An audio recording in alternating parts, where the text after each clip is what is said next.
राम राम भाइयों सभी को। काफ़ी गैप हो गई वीडियो आने में, क्योंकि S B I P O mains जब हो गई तो उसके बाद मैं थोड़ा टूट सा गया था जब मैंने दिया S B I P O mains. तो क्योंकि कुछ एक्सपेक्टेशंस से थोड़ा किया था, बट कर नहीं पाया उस तरह से। और हालांकि प्रिपेयर्ड भी, मतलब प्रिपरेशन भी उस तरह की नहीं कर पाया, और एग्ज़ाम भी उस तरह की नहीं गई। और एग्ज़ाम डे पे भी मतलब सर्दी खांसी हो रखी थी, थोड़ी बहुत माइल्ड फीवर भी थी। तो बस जो भी ओरिजन एग्ज़ाम तो अच्छी नहीं गई।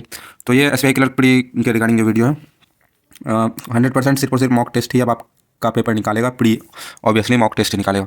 तो ये मैंने आज एक लाइव दिया था प्रैक्टिस मॉक पे। हालांकि मार्क्स काफ़ी कम है, 78.50, एक्यूरेसी भी उतनी सही नहीं है, 93% ही है, बट परसेंटाइल ठीक ठाक बन चुकी है, 95.15। इंडिविजुअल परसेंटाइल किसी की भी अच्छी नहीं है। ये इंग्लिश की, ये क्वांट में सिर्फ एक गलत हुए हैं, फिर भी 91.8 परसेंटाइल ही बनी है। तो क्वांट में तो 100% एक्यूरेसी के साथ 100% अटैम्प्ट रहनी चाहिए। बाकी कुछ चीज़ें पेपर पे भी डिपेंड करेगी कि पेपर किस लेवल की है, या फिर आपकी शिफ्ट किस लेवल की। और ये रीजनिंग में भी परसेंटाइल उतनी अच्छी नहीं है, बट ओवरऑल ठीक ठाक है। गलत शायद इंग्लिश में और क्वांट में ही हुए हैं। ये इंडिविजुअल। अब सॉल्यूशन पे आता हूँ। मैं बताऊंगा कि कैसे आपको पेपर अटेम्प्ट करने की स्ट्रेटजी आपकी क्या रहनी चाहिए, मतलब, और कैसे आप इंप्रूव कर सकते हो खुद को। तो इंग्लिश में तो आप स्टार्टिंग से जाना क्वेश्चन नंबर 1 से डेफिनेटली, क्योंकि टाइम मैटर करती नहीं है। ये मैं गया था, ये एक गलत हुई यहाँ पे, ये पैराजम्बल में गलत हुई है 3। इसलिए गलत हुई है क्योंकि मैंने इसमें शायद आर के बाद RQPST है, मैंने आर के बाद एस ले लिया था उस टाइम। यार मतलब इंग्लिश करने का मन सा भी नहीं कर रहा था उस टाइम। तो हो सकता है वो भी रीज़न हो, और जो भी रीज़न हो, क्योंकि आप देख सकते हो मैंने सिर्फ इसमें 90 सेकेंड ही मैंने दिए थे। तो इसमें इसीलिए 3 गलत हो गए और एक सही रही। और इसमें मुझे लग रही थी नो एरर, बट मैंने शायद बी लगा दिया इसका। और एक ये पैसेज, ये तो करने का बिल्कुल मन ही नहीं कर रहा था, तो इसीलिए पैसेज ये एक गलत हुई है। और बाकी ये 3-4 क्वेश्चन जो मैंने छोड़े हैं वो भी पैसेज के ही हैं। बस तो इंग्लिश में यही है कि इंग्लिश में कुछ भी स्ट्रेटजी नहीं है, स्टार्टिंग से आपको जानी है क्वेश्चन नंबर 30 तक। और जो भी आपकी, मतलब आप अगर ग्रामर देख कर करते हो तो ग्रामर देख कर करना, और ऐसे ही मतलब मारते हो जैसे कौन सा फिट बैठ रहा है इस टाइप से, तो उस टाइप से भी आप कर सकते हो। और न्यूमेरिकल एबिलिटी में भी आपको क्वेश्चन नंबर 1 से ही जानी है। अगर आप किसी अरिथमेटिक में लगे कि ये मेरे लिए, आपके लिए ज़्यादा टाइम टेकिंग हो सकती है, तो आप उसे लीव कर सकते हो। अदरवाइज स्टार्टिंग से ही 31 to 65, मतलब 35 के 35 क्वेश्चन स्टार्टिंग से जानी है। और ये मेरी इसलिए गलत हुई है, स्पीड टाइम एंड डिस्टेंस से रिलेटेड है। ये एज स्पीड 5 मीटर पर सेकेंड ज़्यादा है बी की स्पीड से, तो ये, सॉरी, बी की स्पीड 5 मीटर पर सेकंड ज़्यादा है ए की स्पीड से, ये दे रखा था मैंने।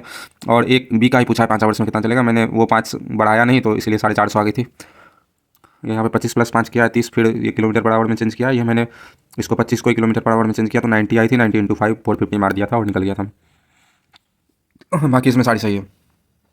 तो क्वांट में भी आपको स्टार्टिंग से ही चलनी है, और जिस अरिथमेटिक में अगर क्वेश्चंस पढ़ के लगे उतना टाइम, क्योंकि निकाल सकते हो आप, 20 मिनट सफिशिएंट है मेरे अकॉर्डिंग। मतलब जब आप मॉक टेस्ट रेगुलर दोगे, सिर्फ और सिर्फ आप मॉक ही दो, 2-3 मॉक डेली देने का ट्राई करो। और बस ये रखना है कि एनालिसिस में ज़्यादा टाइम वेस्ट नहीं करनी है प्री के मॉक्स में। मतलब आप देखते हुए निकलो सारे क्वेश्चंस। जैसे ये मेरे गलत हुए तो गलत ही देखोगे, सही देख के करोगे क्या एनालिसिस में।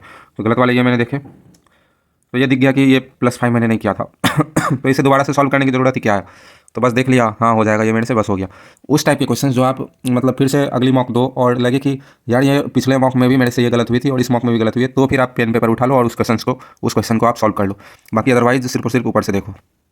फिर रीजनिंग में तो नए नए टाइप की पजल आएगी।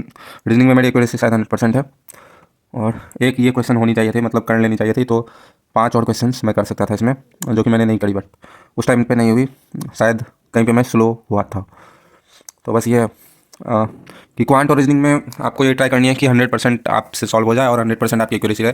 क्योंकि अगर लास्ट ईयर के पेपर के लेवल के अकॉर्डिंग मैं बताऊँ तो लास्ट ईयर पेपर काफ़ी इजी थी, और मैक्सिमम स्टूडेंट्स 90+, 85+ अटैम्प्ट कर रहे थे। हालांकि मार्क्स कम हुए थे, मेरे शिफ्ट के भी मार्क्स कम हुए थे, बट ये था कि अगर शिफ्ट इजी है फिर तो आपको 100% अटैम्प्ट करनी ही करनी होगी।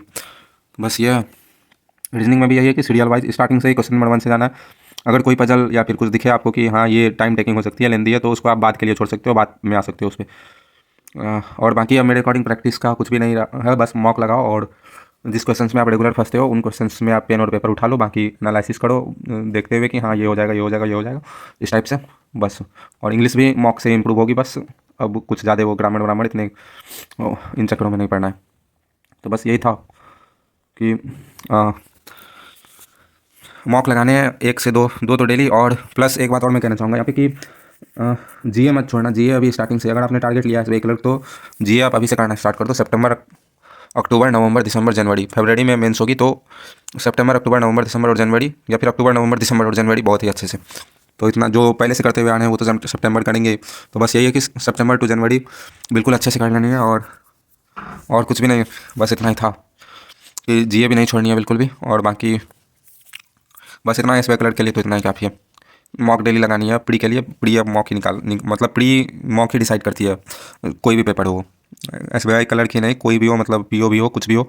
मॉक जितनी जितनी ज़्यादा आप लगाओगे, जितनी ज़्यादा प्रैक्टिस में रहोगे, उतनी अच्छी आपकी स्पीड मेंटेन रहेगी, उतने तरह के नए नए क्वेश्चन आप करोगे, तो ऑब्वियस सी बात है एग्जाम में भी कोई वो नए क्वेश्चन भी आएंगे तो वो हो जाएंगे आपसे उस टाइम इजली। तो बस इतना ही था, और बाकी सब सही चल रहा है। ठंड थोड़ी बढ़ी है, बट ठंड यार, ठंड तो बेस्ट है मेरे अकॉर्डिंग। गर्मी चलनी मुश्किल होती है, बट ठंड पता नहीं अदरवाइज में मतलब डीप जाके सोचने पे कुछ लोगों के लिए बुरा भी लगेगा, बट ऐसे आप नॉर्मली अगर बात करोगे तो ठंड बहुत सही मौसम है, मतलब चिल बिल्कुल। ये गर्मी में दिमाग ख़राब हो जाता है, बहुत भड़क होती है बहुत तेज़ गर्मी में, और ठंड में तो ज़्यादा से ज़्यादा आपको सर्दी खांसी होगी, उससे ज़्यादा क्या ही होलेगा। तो बस यही है, बस इतना ही था कि मॉक डेली लगाते रहनी है, और साथ में जीए को मेंटेन रखना है, वरना नहीं हो पाएगा वो कि प्री दूंगा सही जाएगी प्री, फिर मेंस के लिए सोचूंगा अगर सही नहीं गई प्री तो पढ़ के क्या फ़ायदा। जीए भाई और भी पेपर होंगे उसमें काम आ जाएंगे वो, और नॉलेज कभी बेस्ट नहीं होती। जीए तो यार चार लोग भी बैठेंगे, अगर आप अच्छे जगह बैठे हो चार लोगों के बीच में, तो कुछ ना कुछ उठ के ऐसी टॉपिक आएगी जिस आप बोल पाओ सही से। तो बस इतना ही था, और एक बात और थी कि रहने दो, वो बातें बाद में करेंगे। ठीक है भाइयों, बस इतना ही, बहुत बहुत धन्यवाद, राधे राधे।